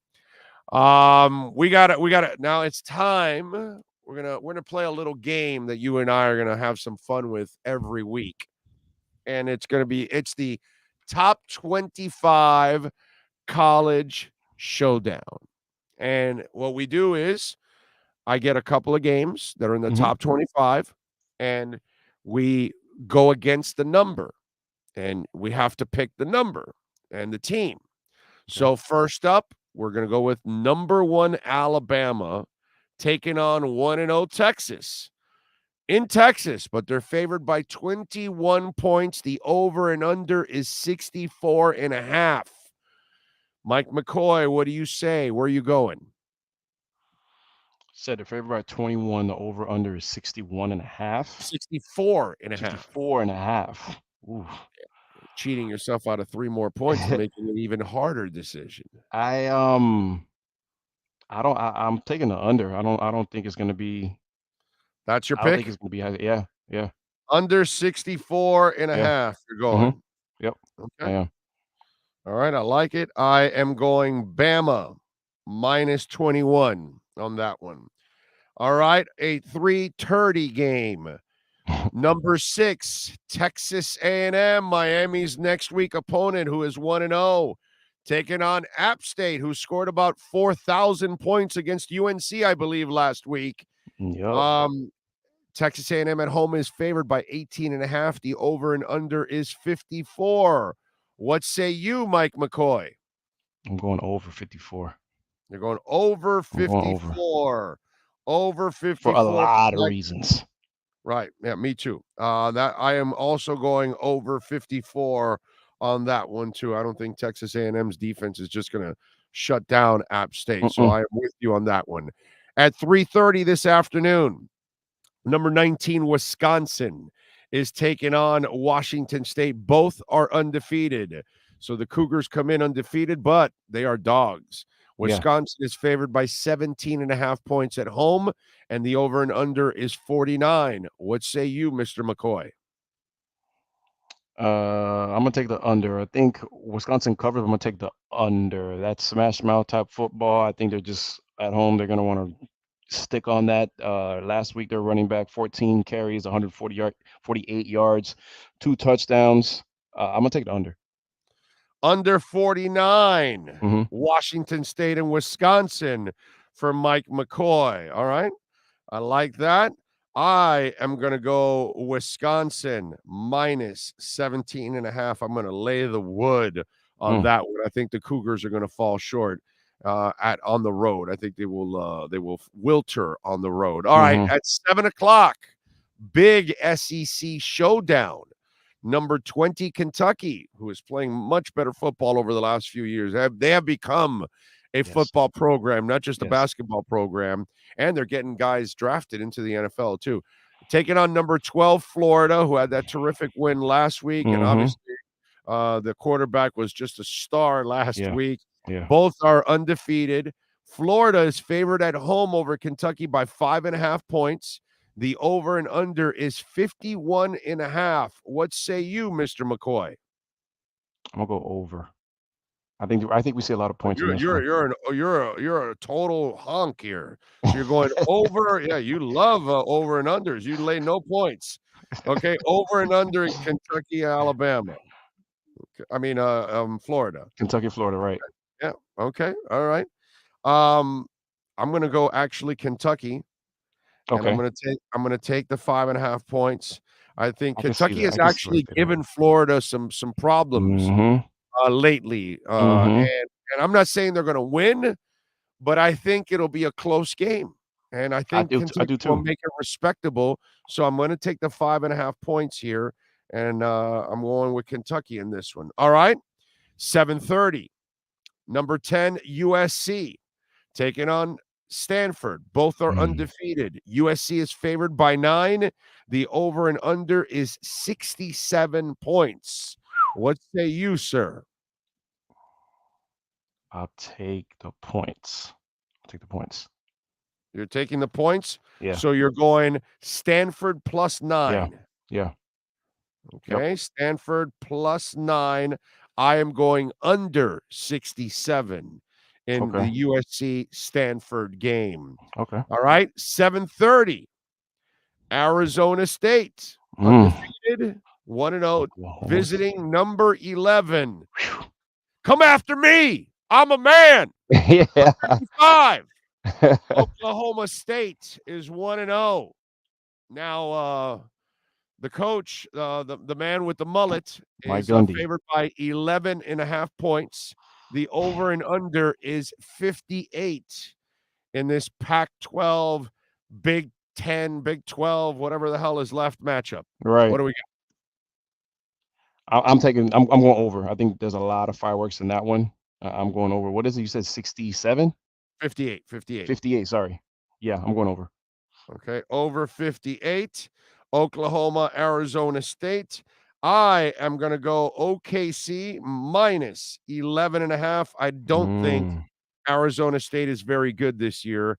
And I think Oklahoma State, they usually have a pretty damn good offense. Right. So Oak State for me, minus 11.5. Finally, later on in the evening, a game that I definitely will not end up finishing because I'll probably start it, but I'll fall asleep by halftime because I got to get up and actually work for a living. Number 9, Baylor. Yeah, are you gonna stand for Baylor and BYU at 10:15 starting? No, right? I'm going to, because last week when I got home right. You don't from have to get up in the morning. I got to. I am, because last week I didn't watch much college football. I knocked out soon. I didn't even get to watch the Florida game or the Ohio State game. And Baylor. I'm sorry. Yeah, Baylor at BYU, like you were gonna say. Both teams undefeated. This is good. This is a good game, dude. I mean, I'm going to leave it recorded. Maybe I can catch up later. But number 21 BYU is hosting number 9 Baylor. Yeah. And BYU is favored by 2.5 points. Not an easy place to play. No. Not an easy place to go to. Baylor and BYU, the over and under is 54.5. Mike Scott, where are you going? Mike McCoy, I'm sorry. I'm gonna go under. I'm gonna go under the 54.5. Yeah. I think it's under a low scoring affair. 54.5. Okay. Yeah. I am actually I am going to take Baylor here in this one. Okay. I'm going to go Baylor plus 2.5 minus plus 2.5. I'm sorry. I think they're going to win the game. Actually, I think they'll eke it out. I like Baylor's offense, so I think. Huh? What? I don't blame you. Yeah. I like Baylor's offense. I think their offense will work well on the road. And I don't think BYU's defense, I haven't seen enough of them this year, obviously, but I just think there'll be more, and there'll be enough offense that they can eke it out by a field goal on the road. So I'm going to go Baylor minus 2.5 against BYU. So that is our trip around the top 25. And we'll see how it all works out. We'll talk about it on during the week on Tuesday, on Monday. Actually, we'll talk about it when you join us for your hit at 1 o'clock on Monday. As we remember, Mike joins us on Monday for his wrap on the game. So after press conferences, we find out about injuries and all that good stuff. He'll follow up with us on Monday, and then Tuesday he's got his show, and then he's back. Saturday night, we're working the Texas A&M game. I'm just hoping that we're on the road. Just like I hope so too, man. I'm hoping we're on the road like the Canes. So we will find out. As always, by the way, if your business wants to be a part of our platform, you can call our business line at 786-754-4664. If your business wants to join our growing platform, headed for 26 million downloads this year on the audio side. We're building a lot on the YouTube side. We're over 14,000 subscribers. So if your business wants to join our platform and get great exposure nationally, statewide, or even South Florida, 786-754-4664. Great branding for your company joining our platform. All right. The last one we got to talk about, it's the Canes. Miami is favored by 26.5, Mike, and the over and under is 51. How do you feel about the Canes today? Man, it's confusing, man, because like you said, I'm kind of at a crossroads as to how they're going to attack this. And I think it's hopefully going to lean in the side of, get in, play well, get out. So that way you're not lingering and having to play these guys longer than they're supposed to. That said, answer the question, I think, I'm going to take the over. I think Miami scores a lot of points and tries to make a statement going into College Station next week. I'm with you there. I'm going with this one's not part of our competition here. The other one was the other top 25. This one here, I'm laying the wood. I already did it. I laid the 26.5 and I went over 51. I got plenty of conviction in this game. I think Mario is dead set on making his team better this week from last week. And so I'm expecting the Canes to show us improvement in that way, even though they're playing a tougher opponent, not tougher in the sense that this is a tough opponent. They should trounce this opponent. But what I'm saying is it's a little stiffer test than Bethune-Cookman. So I'm laying the wood, man. I'm going 26.5.